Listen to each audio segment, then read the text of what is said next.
recorded. This is the Red Ticket Blues podcast. I am Brian Buckley. This is being recorded on February 10th to hit the internets on February 11th. Remember, you can always listen to the show on iTunes, TuneIn Radio, Stitcher, YouTube, and follow me on Twitter at Red Ticket Blues and at Brian Buck 13. So on Tuesday, I was lucky enough to speak to Mr. Chris Moore, who has his entire career has been in the sports media, whether it be a play-by-play analysis, announcer, sports talk show host. He's done it all, and he's been in the industry for a while, and we sat down and talked about a myriad of topics. So let's take a listen.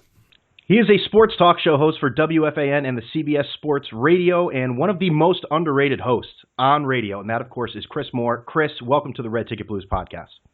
That is a very nice introduction. I'll take it. And I am being completely sincere when I say that. I'm just letting you know. Before we get into a little bit about you, Chris, let's not bury the lead of the biggest sports question of the day, and that is, should Cam Newton have jumped on that fumble in the fourth quarter of the Super Bowl? You know, I don't think there's any question that he should have. I mean, even if he was concerned about injury, how serious could it have been? And he doesn't have, he have 7 months till his next game. So, to me, I don't think it changes the outcome of the game if they recover it. They're 4th and 17. They got a punt. They're down 6. They haven't shown anything the whole game. So I don't think it changes the outcome of the game. But I do think from a competitive standpoint, from a teammate standpoint, from a Carolina Panthers fan standpoint, you expect your guy to dive on that ball. And, that's it. I mean, that's it. I can't speak for him. I know it's a split-second decision. We're so used to being able to see replays and make decisions in our head. And we, in the talk show world, we have the ability to think about things before we say them. If I know I'm on the air the day after that game, like Francesa was, or any of these guys were, you have all night to think about how you're going to approach what you saw and his reaction and everything that happened. He has the split second, just like the official has the split second to make a call. I think most people agree he made the wrong one. It's simple as that, and he has to live with that. And, I think it'll be not quickly, but I think it'll eventually be forgotten. And he's too talented, and there aren't enough quarterbacks around. And he's going to rise not only because he's really talented, but because we're grading on a curve. And there aren't very many like Cam Newton out there, so he'll be fine.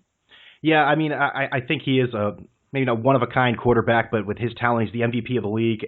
I think while he didn't handle all of this, and not even the presser, I'm not even thinking about that, but I'm just saying I think he will improve on who he is, definitely, and as a player and as a person. You mentioned sportscasters, the sports talk show hosts have a lot of time to digest all of this information. You are a sports talk show host, so let me ask you this right from the beginning. Chris, where are you from originally? Tarrytown, in New York, and Sleepy Hollow area.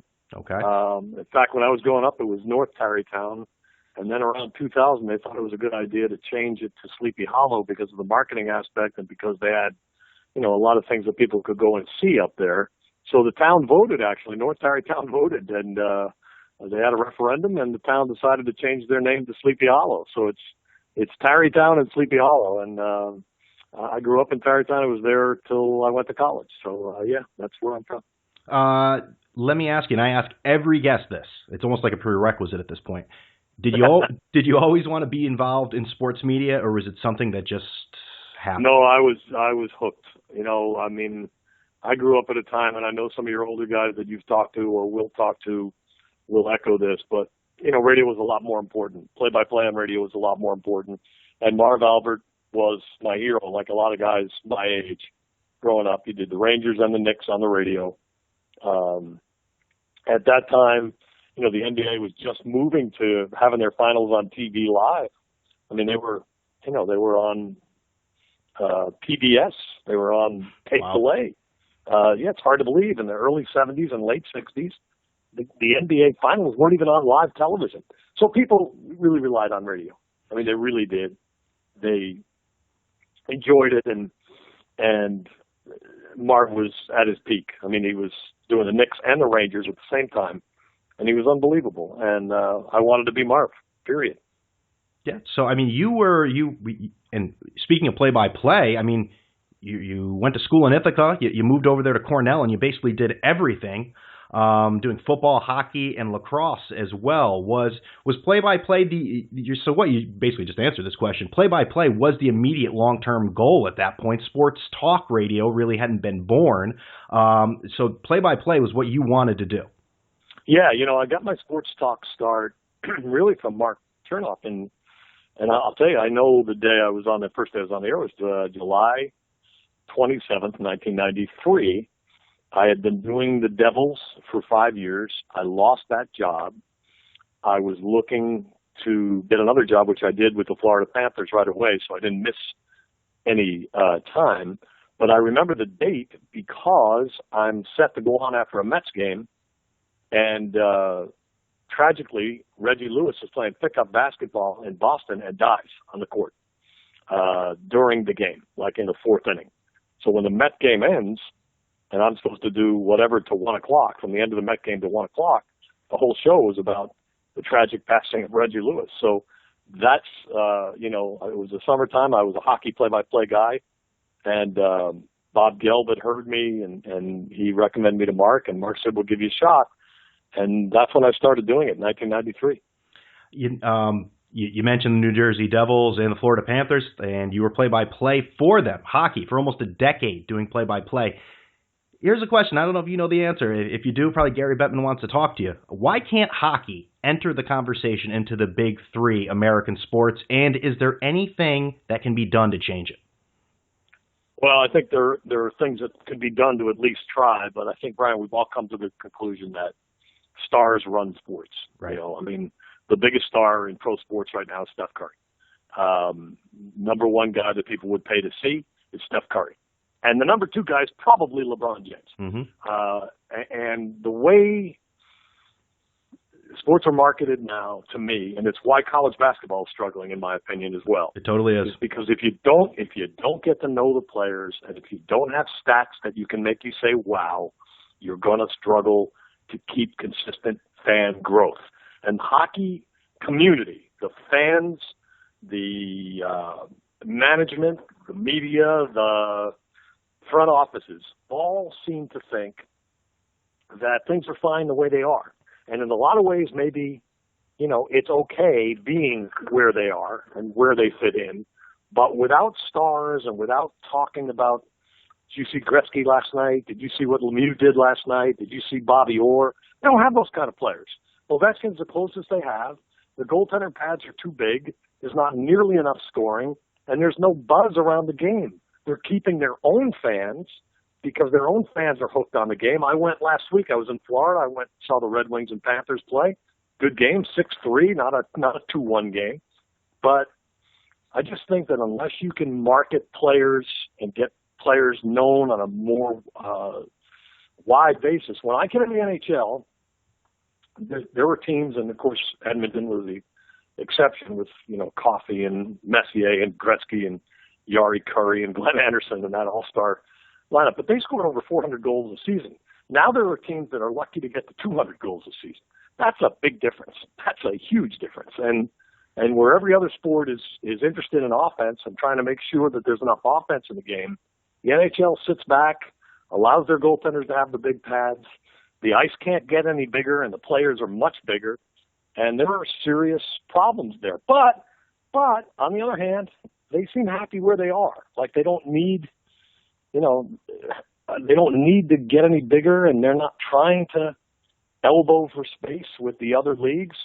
But they won't as long as they don't have stars. And right now, a guy named Ben leads the league in scoring from Dallas. You got a problem because you ask 100 New Yorkers, have you ever heard of Jamie Benn? You're not going to get very many that have heard of him.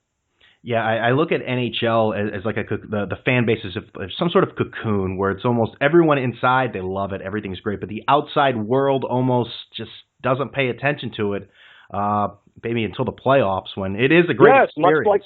Much like soccer in the United States where it's yes, very good analogy. Very fragmented, very loyal, but very fragmented and hard to strike up a water cooler conversation. Because there just isn't enough universal feel for the stars of the game. And games need stars. I brought up college basketball. Games need stars. guys you can count on, guys you're anxious to see, appointment viewing. And hockey doesn't offer that right now. And to me, college basketball doesn't offer that right now as we enter, the post-football time now, and we look for things to fill the sports void. I'm a little worried. I think things are going to be a little bit slow. We've got a struggling Knicks team that can't figure themselves out. We've got the hockey, but again, it's a limited fan base. And you've got college basketball, which never been that big in New York, although, the Walter Berry days, there were some Big East fans and definitely some Big East interest in New York. But right now, there's not a lot to carry the day in the next month. I love college basketball, but you're right that it's struggling so much. It's you know what? You can go out there and find the best player in the game, but don't get too used to him because he's leaving next year. Whoever by the time you find him and have an opinion on him and look forward to that next matchup, I was talking about this on the air today on CBS because you're thinking about, wow, these guys, he got him when he was a freshman, but now that he's a junior and he's improved this much, he's going to pay him back. No, he's not, because he's gone. So that payback never comes. That big matchup. Oh, I can't wait to see those guys hook up again. I was watching J.J. Redick in Miami on Sunday, and I was thinking of his college career, and I'm thinking, where are all the J.J. Redicks? J.J. Redick was a guy that people liked or loved to hate, but either way, he was a magnet to the game. Who's the magnet to the game now? Hield? Simmons?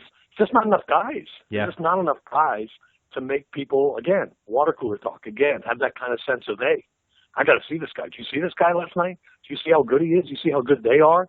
There's no Goliath, and nobody knows who the best team in the country is, and it'll make for a wide open tournament, and March Madness is the fabric of America, so it's not going anywhere, even if it's like the Super Bowl. You're going to get ratings no matter who plays it. Right. But the regular season, I think, is going to show a decline because there's nothing compelling about it. And you can't sell North Carolina Duke forever. There have to be compelling players to make it work. You can't just sell the coaches. And right now, college basketball is a coach sell. Oh, Pitino against Krzyzewski. Oh, Bill Self against Calipari. These games I want to watch. Yeah. That's what they're selling now. They're selling the coaches. Yeah, they actually, for that Kansas-Kentucky game, that was the headline. It was Self versus Calipari. Absolutely, because they can market them. Yeah, exactly. I brought up the Big Three. You were involved in the Big Three, so to speak, of the world of sports talk radio. You've been in the industry for a while. You've worked for Fox Sports, ESPN, CBS Radio. We talked about this earlier. I sound like Phil Simms. We talked about this.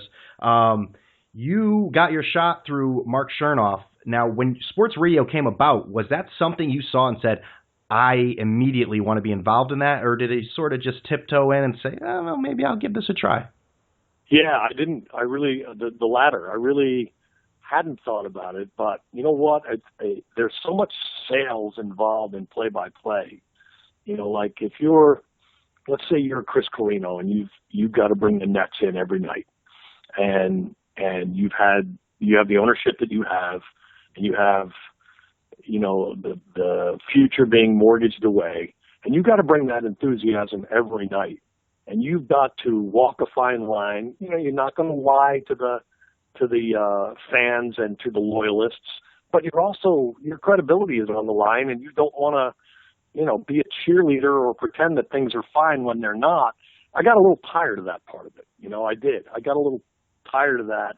The Panthers at the end when I was there, it started to go downhill, and it really has lasted until this season where I think they made the playoffs. I left there in 99. I think they made the playoffs 1 year since 99.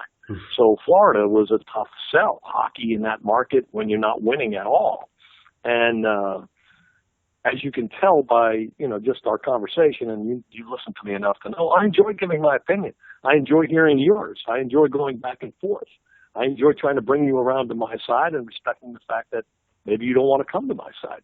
But I like it. I really do like it. And I like the freedom of it because I've never, to the credit of the people I've worked for, I've never been told what to say, how to say it.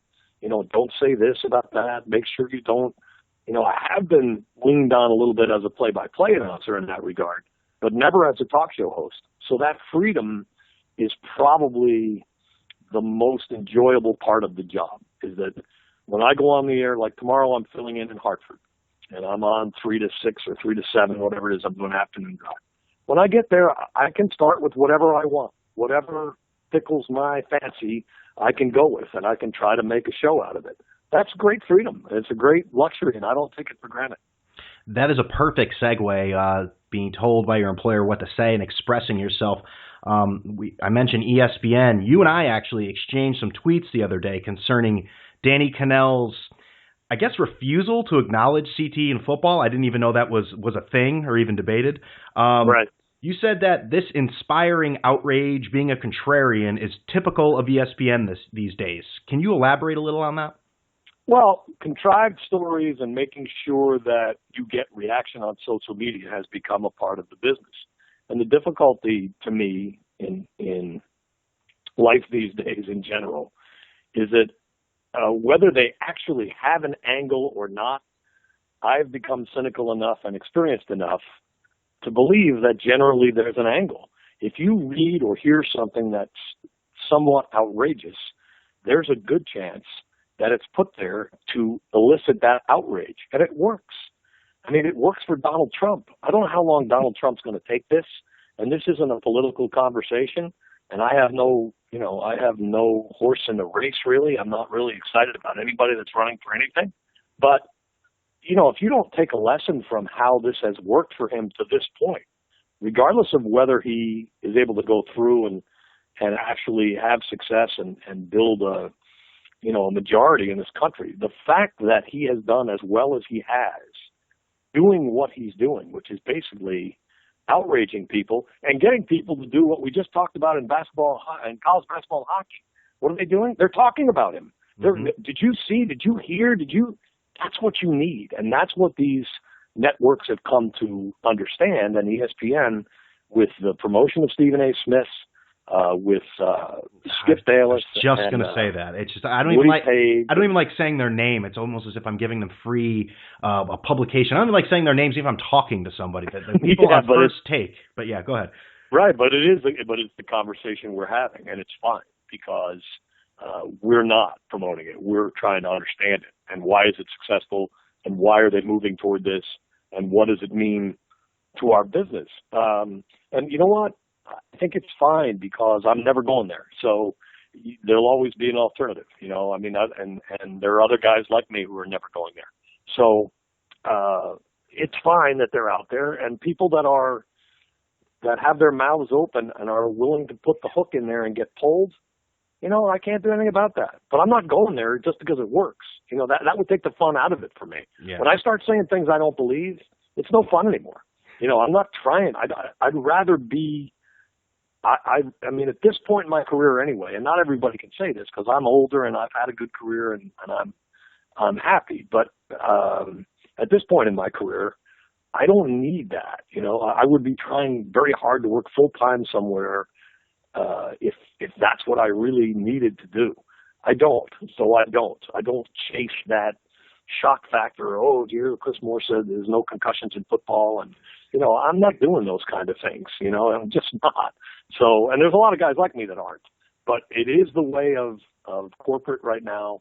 They do the more outrageous. I've had this discussion on the air many times, Brian, recently, and that is: would you rather be first and wrong or second and right? And it really comes down to the same conversation we're having. Would you rather break a news story? And it was Mortensen about Beckham being suspended. Is that what it was? The one where they came out and said he's not going to get suspended. Right. Yeah, that was the one. And it sparked a lot of outrage because everyone remembers Mortensen being wrong, but they remember his name. But no one remembers who tweeted it second and said, "Oh, wait a minute, he is going to get suspended." No one remembers that.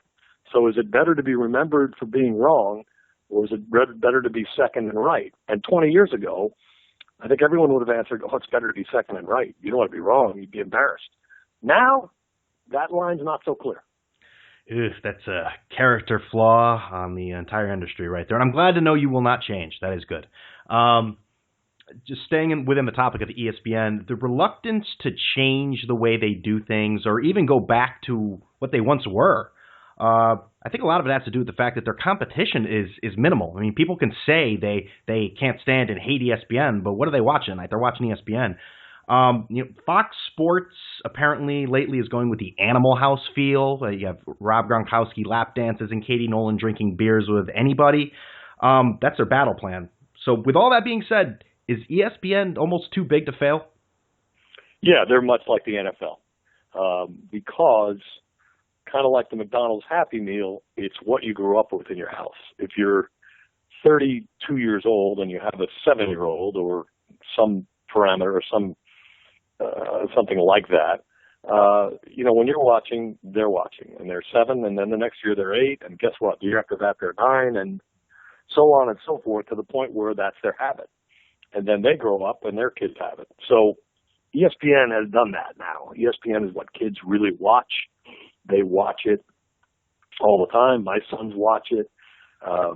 It's woven into how they live in terms of digesting their sports. And like the NFL, I think that they get away with a lot because they don't feel like there's any competition. And, as weird as counterintuitive as it has always seemed to teach it at school, and they say absolute power corrupts absolutely, I think the NFL and ESPN are two good examples that they can't make a big mistake because there's no such thing as a big mistake. No one's going anywhere else because they're not going anywhere. So, if you're a great heart surgeon, you can keep people waiting in the doctor's office an hour and a half because I'm not going anywhere else. You're the one I'm relying on. And right now, these people are not willing to turn away from the NFL, and they're not willing to turn away from ESPN. So it puts them in a position where they get fat and happy, and they can make a lot of mistakes, and they don't pay for them. And when you don't pay for mistakes, you tend to make a lot more of them.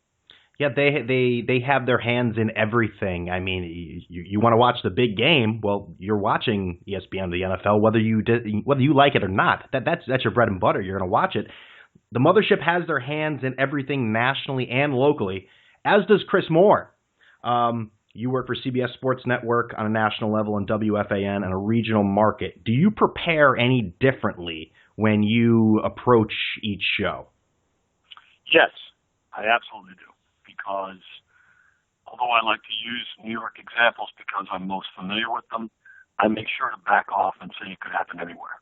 I make sure that if you're listening in Topeka or Seattle or Phoenix, that just because I'm talking about the Jets doesn't mean it doesn't have relevance to the team you root for. And I don't worry about that in New York. So that's definitely always on my mind. It's always on my mind to be relevant to a wide audience on the network. And at FAN, I'm just much more directly passionate about what I see locally, and I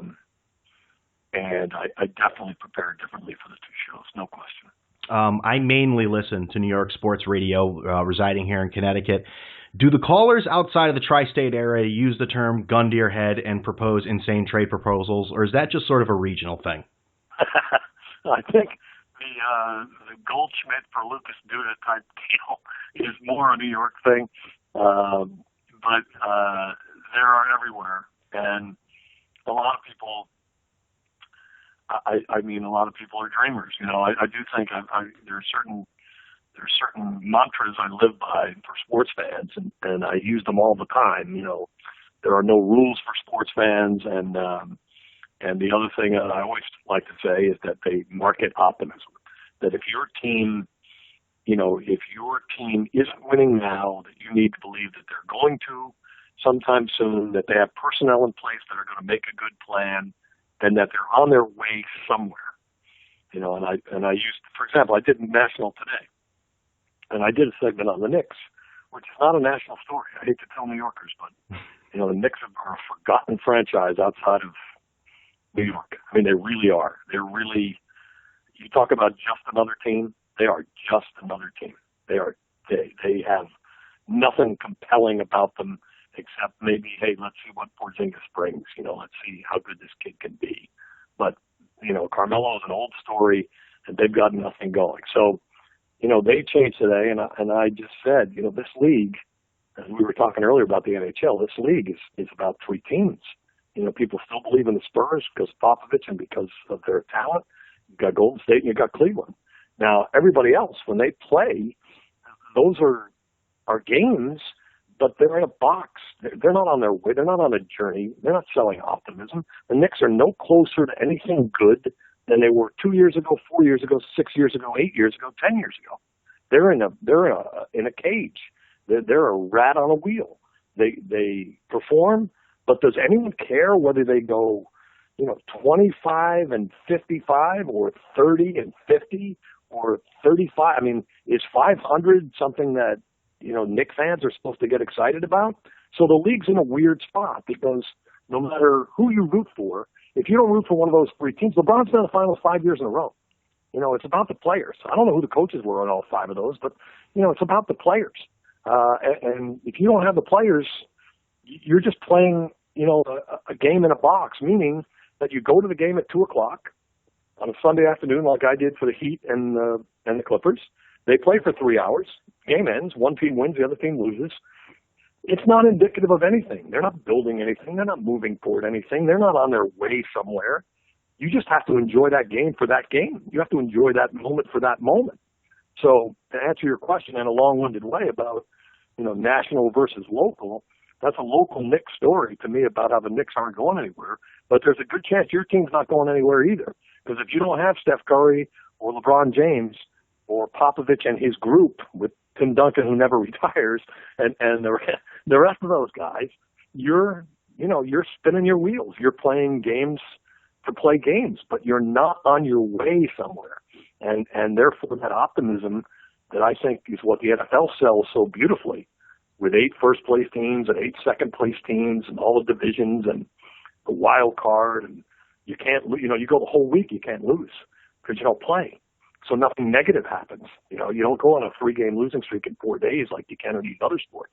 So for all those reasons, I think it's interesting to see them try to market their way around the deficiencies in the game. And right now, the NBA is you either have players or you don't. And if you don't, you're just kind of spinning your wheels, playing the game and putting it behind you and then playing the next game.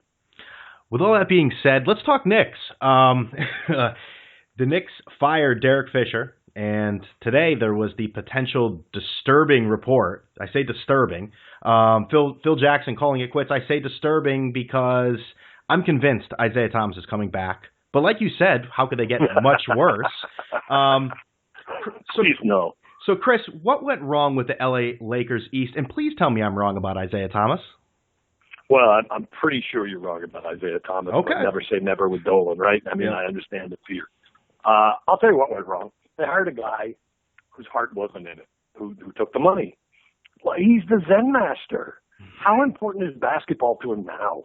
His career's over. I mean, he's not passionate. You can't do anything if you're not passionate. You can't. And I don't think I think he took a flyer. He hoped to catch lightning in a bottle. He believed in Derek Fisher, but he didn't have the credentials.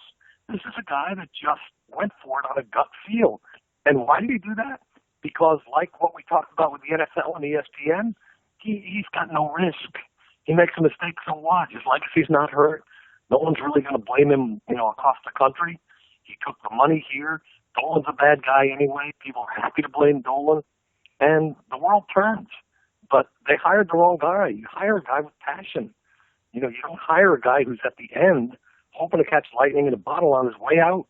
And that's how I view it. I mean, that's what I'm going to talk about this weekend. I just think that they really, they didn't think about where his head was now, how much stock he had in the game, and what they really wanted to do. Plus, they knew, he's got an opt-out right now. You don't have an opt-out right now. You guy's 70, whatever the hell old he is. He's it's so easy for him to leave. I mean, it's too easy for him to leave. So I just think it was a bad hire from the beginning. I thought so at the beginning. I thought it was a name deal that wasn't going to solve problems. And it's too bad it hasn't worked out because people don't remember. I'm sure you do, but people don't remember what a great basketball town New York can be. Yeah. They've forgotten by now. You are an active guy on Twitter, and that's at More to Say, More, M-O-R-E, on Twitter. If someone if someone was contemplating joining Twitter today, they said, "Hey, Chris, I'm thinking about joining Twitter. What do you think?" What would your advice be? If you're a sports fan, I think it's great. I think it has some great advantages. And I think the negatives are overblown. I get criticized on Twitter, but not very often. I get much more positive feedback than I do negative. And look, we're here to be, I'm going to get criticized. It's all good. So I think Twitter is poorly managed. I think it could be, people think it's complicated, and how that image got out there, I'm not sure. You're on there, it's not, of all the things it is, complicated is not one of them. So, yet it has that reputation. I have a lot of friends who are not on there. Most of them are not most of them, but a good number of them are on Facebook, but hardly any of them are on Twitter. And I can't really explain it, but I'm not afraid of it. I don't associate it negatively. I get breaking news there in the sports world. I'm a stocks guy. I like to follow the stock market, so it's also great for that, which is also an active, moving thing like sports are. Stocks are, you're moving all the time. Things are up, things are down, things are happening. Earnings are being reported, so there's always breaking things going on in both sports and stocks. So for me, I think it's great. It allows me to have two grown kids who are, one of them's almost out of law school and the other one's out of college. And, when I see them on there, I know they're fine. They're tweeting about sports, the Packers or whatever. And so I keep in touch with them that way. So to me, I think it's, I don't know what the negatives really are. Like, I don't know how you look at it. I don't look at it as a negative. I think there are negatives to it, but I think you really have to search for them or just try to ignore them. As long as you're just looking for what you want to look for. You can follow who you want. You can ignore who you want. You can block people that are jerks because they want to be, and that's their whole point being on there. But I've had good Twitter arguments with people. I've gone back and forth with people.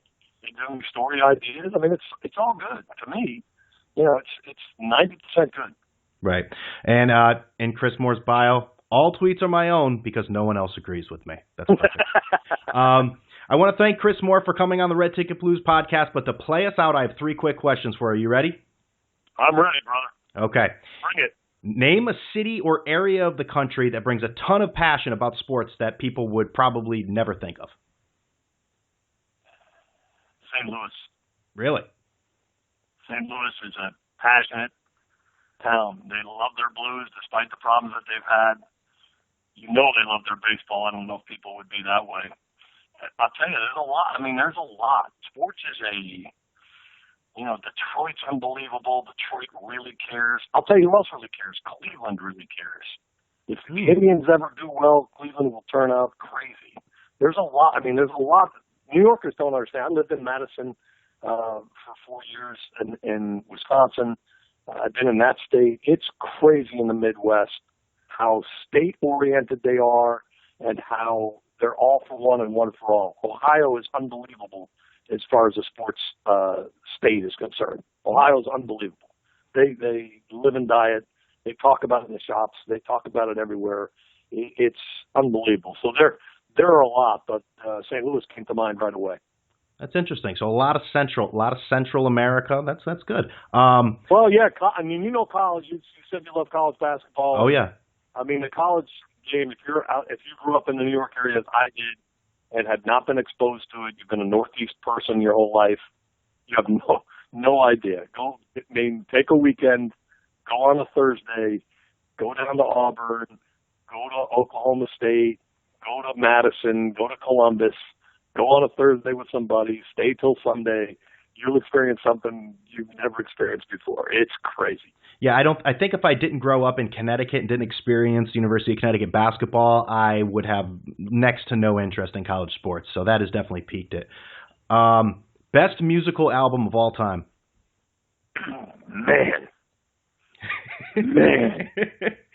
Come on now. Okay, well, I'm a big Springsteen guy. Okay. So it's hard for me. Like, I mean, I'm an older guy, so you're talking about Born to Run 1975. Okay. I'm 17. You know, I mean, can it get any better than that? I mean, come on. You're 17 and Springsteen is basically coming out of nowhere. Right. At 17. And you know, and that time, I mean, from my, you know, senior year of high school, 76 through 80. Now you're talking about Eagles, Chicago, Doobie Brothers, Billy Joel, Elton John, Earth, Wind and Fire. And they're all being played today to tell you just how great an era that was. All of that music is on the radio right now, all the time, all over the place. So, but Springsteen and Billy Joel for me and the Eagles growing up. I mean, great memories, great times. Can't go wrong. Okay. And last question here. I know you've been all over the country through your job. And I usually don't like when we put titles on days, National this or whatever. But today it's a special one. It's National Pizza Day. You've been all over this country. Where can you find the best slice of pizza? Joe's. 2 blocks on Carline Street. 2 blocks from FAN. Okay, Joe's. I mean, that's the easy one. You don't want to stray too far from Manhattan for your pizza. You can go to Bleecker Street. You can go to Joe's. You won't be disappointed. That's an easy question. I wish they were all that easy. He is the sports talk show host for CBS Sports Radio and WFAN. And again, he is on Twitter at More to Say, More with 2 O's. Chris Moore, thank you for being on the Red Ticket Blues podcast. Hey, Brian, appreciate what you do. I'm glad you asked me to be a guest. I thank you. So that is Chris Moore. That is intelligent, insightful commentary that back up my original statement that he is one of the most underrated sports talk show hosts that I hear on a consistent basis. So I sincerely appreciate him coming on the Red Ticket Blues podcast, and I hope you enjoyed it. Remember, you can always listen to the show on iTunes, TuneIn, Radio, Stitcher, YouTube. Follow me on Twitter at Red Ticket Blues and at BrianBuck13. Like the show on Facebook if you use Facebook. It's on Instagram. And remember to always leave a review and 5-star rating if you haven't already. I know some of you have. And I hope all of you enjoy the rest of your week. And with all that being said, I'm out of here.